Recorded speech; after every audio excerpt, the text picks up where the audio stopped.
This is a first tutorial in a tutorial series, 10-minute long each tutorial, to help us get up to scratch with Blender basics. So this first 10-minute tutorial, we are going to look at the texturing, the texture nodes, and we're gonna do a kind of wooden floor texture, or mix together some images to achieve a wooden floor texture. It isn't really that great, this texture, but the basic idea behind it, behind achieving something photorealistic, I will try to show that. Let's see.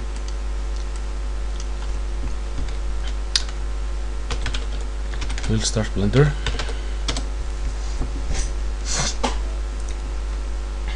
Oh, by the way, with this tutorial we include some textures that I downloaded. There is a kind of a basic matte texture or color texture. There is a specular matte texture, which is supposed to help you achieve gloss, in like variation in gloss on the parquet. It's not equally glossy everywhere. And a bump map to help you achieve cracks in the wood, or simulate the effect of cracks in between the woods and little bumps in the texture itself.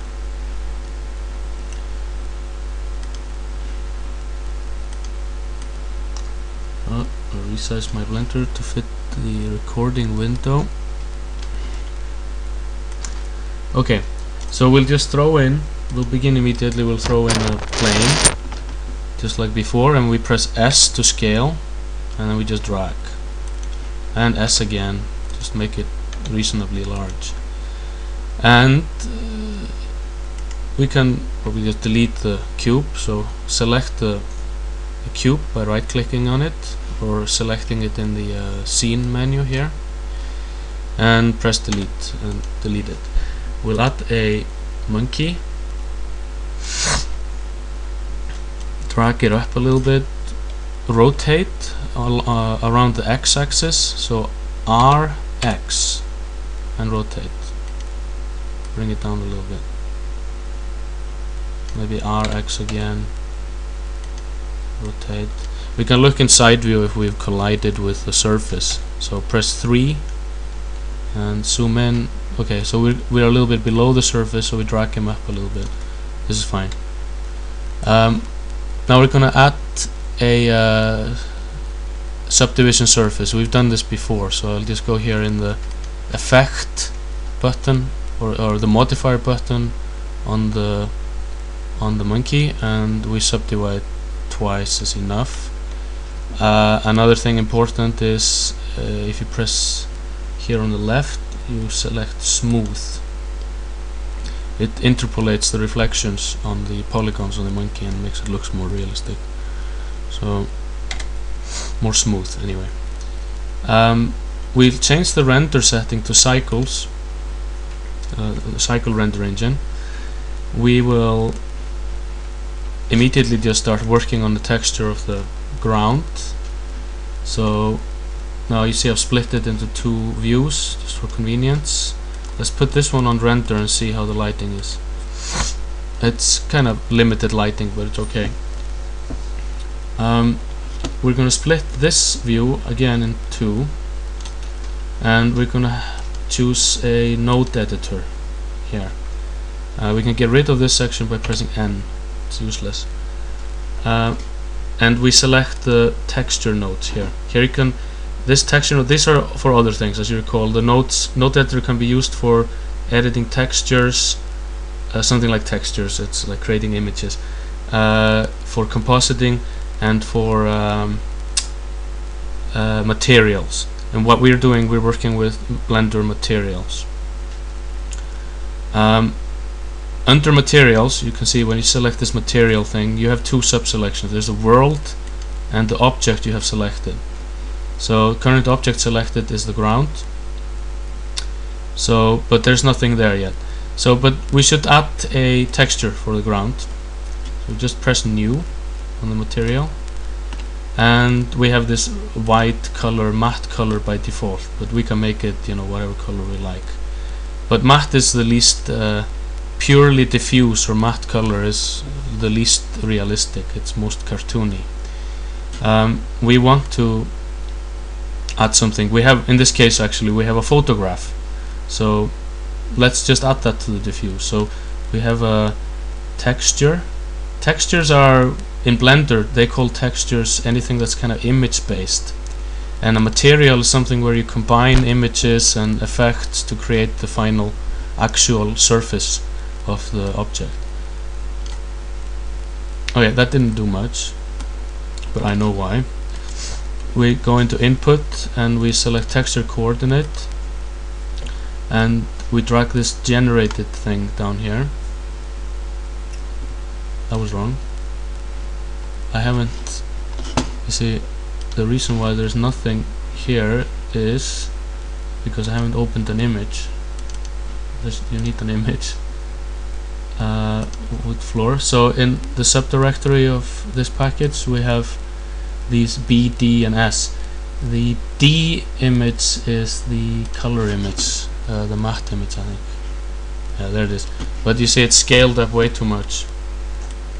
So because we're not doing something called unwrapping, I'll have a special tutorial on that. We are kind of using automatic mapping, something like an inbuilt mapping from an image to the surface of the object. That's where you use this generated idea here. I'm not even sure you need to connect it. Ah, yeah, you do. Okay, so it's this automatically generated mapping, and it's pretty simple for a square plane. It's just, you know, the pixels are just squeezed into the plane. But this is too much, so we'll add something else called vector mapping. This allows us to scale the mapping. So, for example, I want to like tenfold the scale of the mapping along the x and the y axis, and then we end up with this. I see the lighting is not so great, so what I'm gonna is not so perfect. So I'm gonna add a new lamp. There's the lamp here, lamp and the spot lamp. Where did it go? It went underneath the plane, so we drag it up, and oh, okay, it's an interesting effect. Okay,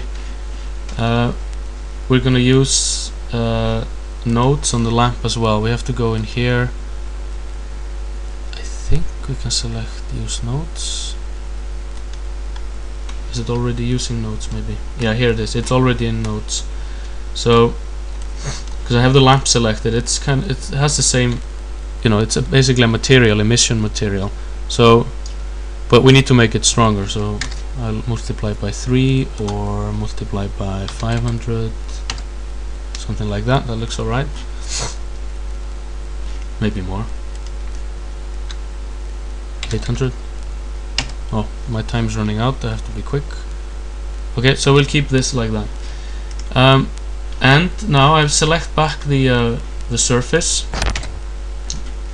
and we're going to continue working on texture there, because you can see how this is very just plain cartoony look. You'd really end up with cartoony looks if you just use diffuse. You need glossiness and some variability in gloss, reflection, specular reflections. So we add here another shader called glossy,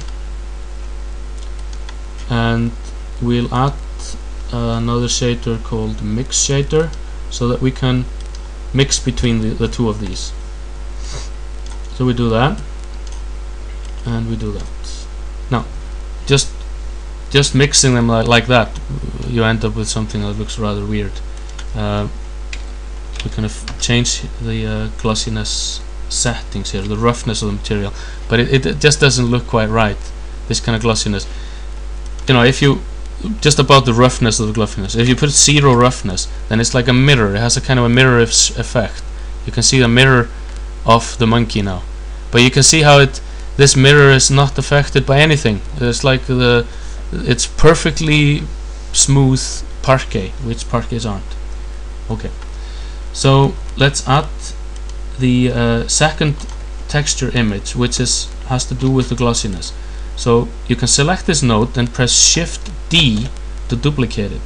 Anything in Blender any object in Blender can be duplicated using Shift D.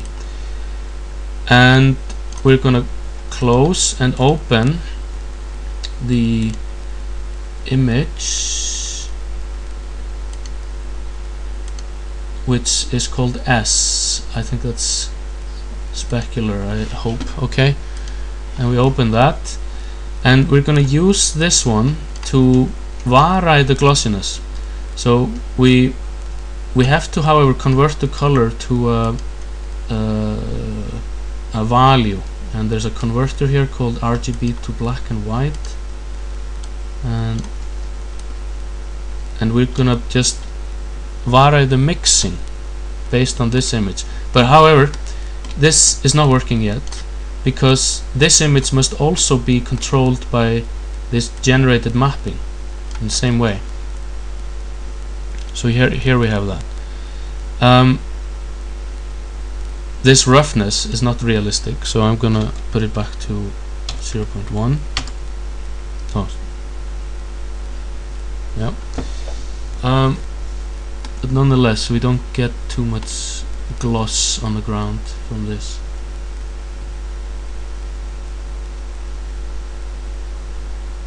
This is right. I'm also going to duplicate again this light source, and maybe, let's see, this view here, and duplicate the light source with Shift D and then drag it to another place, and then we can rotate it, rotate set, so R set, no, sorry, that was wrong, RY, and let it point towards the monkey like that. Now we're starting to see some gloss in the image. I'm gonna move it also from another perspective, this one here. Just drag it a little bit inwards, and then rotate Z and point at the monkey. And I'm fairly happy with that. I think we just leave it like that. And the emission on this one could be stronger because now it's a little further away, so I'll set it to 1500, and we can just leave it like that, I think.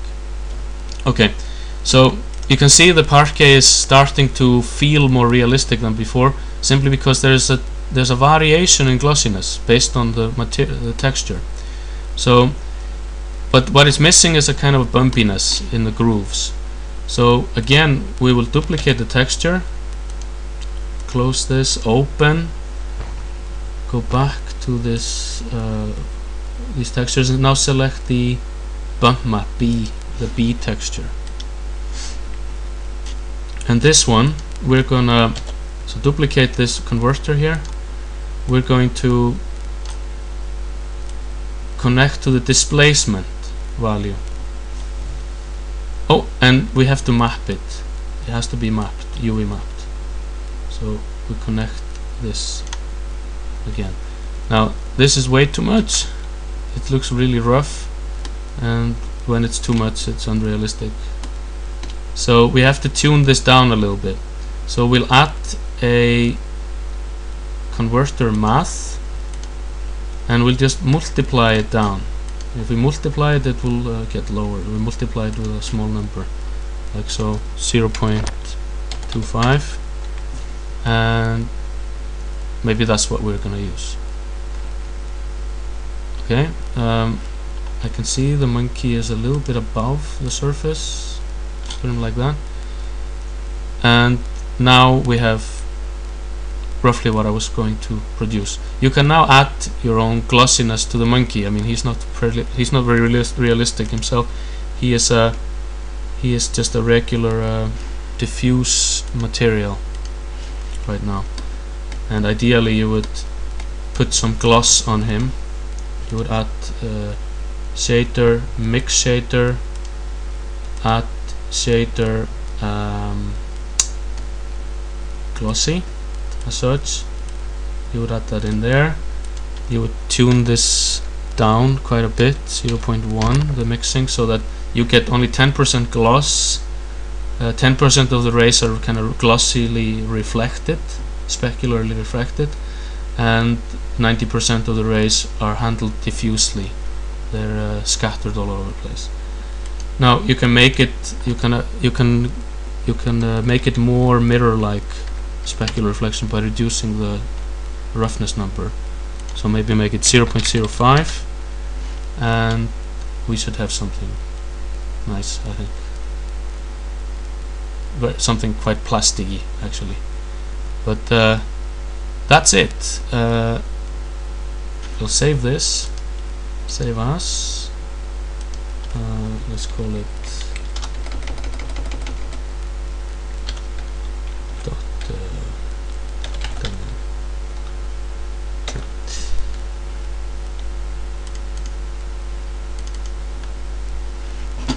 Save. Thank you.